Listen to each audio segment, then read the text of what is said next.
जय यीशु परमेश्वर के नाम से हम आपका स्वागत करते हैं इस दिन। आज हम पढ़ेंगे रोमियो अध्याय 10 व संख्या 17।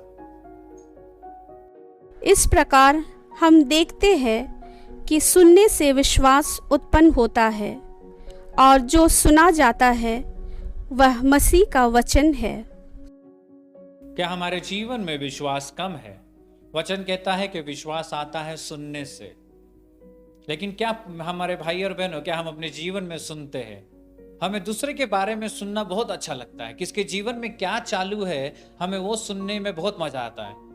किसका जीवन में दुख है, किसकी बेटी किसके साथ भाग गई, कौन पाप में गिरता है, कौन पी के तमाशा करता है अपने घर पर, हमें ये सब सुनने बहुत मजा आता है। हमें मजा आता है लोगों के बीच में बैठकर दूसरे के बारे में बुरा सुनने के लिए। और फिर हम कहते हैं परमेश्वर मेरा विश्वास तुझ में बढ़ा। अरे विश्वास कैसे बढ़ेगा? विश्वास बढ़ेगा सुनने से। लेकिन हमने अपने ईयर्स को, अपने कानों को इतना ऑक्यूपाई कर लिया है, अपने दिमाग को इतना ऑक्यूपाई कर लिया दूसरे के जीवन में कि हम परमेश्वर के वचन को सुनते ही नहीं है। जिस प्रकार वचन कहता है हम पढ़ते तो है लेकिन पढ़ते नहीं है, हम सुनते तो है लेकिन सुनते नहीं है। जब हम एक मूवी हॉल में जाते हैं, 3 घंटा 4 घंटे का जो मूवी है वो हमें पूरा जिंदगी याद रहता है। लेकिन जब हम मिस्सा में आते हैं, जब एक पुरोहित आधे घंटे के लिए भी वचन सुनाता है, उस वचन को हम 10 मिनट भी याद नहीं कर सकते। क्यों? क्योंकि हमें इंटरेस्ट ही नहीं है। लेकिन किसका गॉसिप है जो 10 साल पहले उस औरत ने कुछ कहा था या उस आदमी ने कुछ कहा था, वो हम इतने इंटरेस्ट में सुनते हैं कि आज तक हमें वो याद है।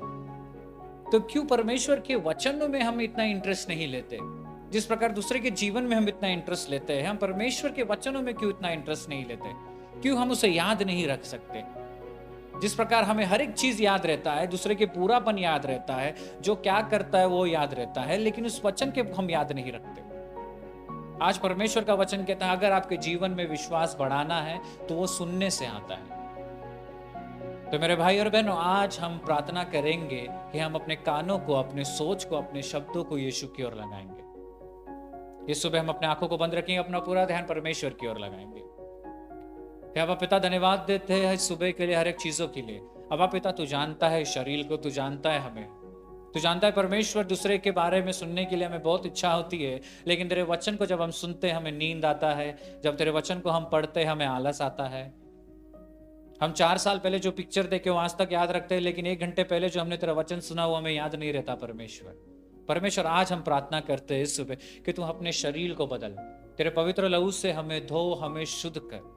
जिस प्रकार एक पिता अपने बेटे को सिखाता है, उस प्रकार अब पिता तू हमें सिखा कि हम हर एक चीज को बदल कर यीशु के राह पे चले, क्योंकि हमें विश्वास बढ़ाना है और विश्वास बढ़ता है सुनने से।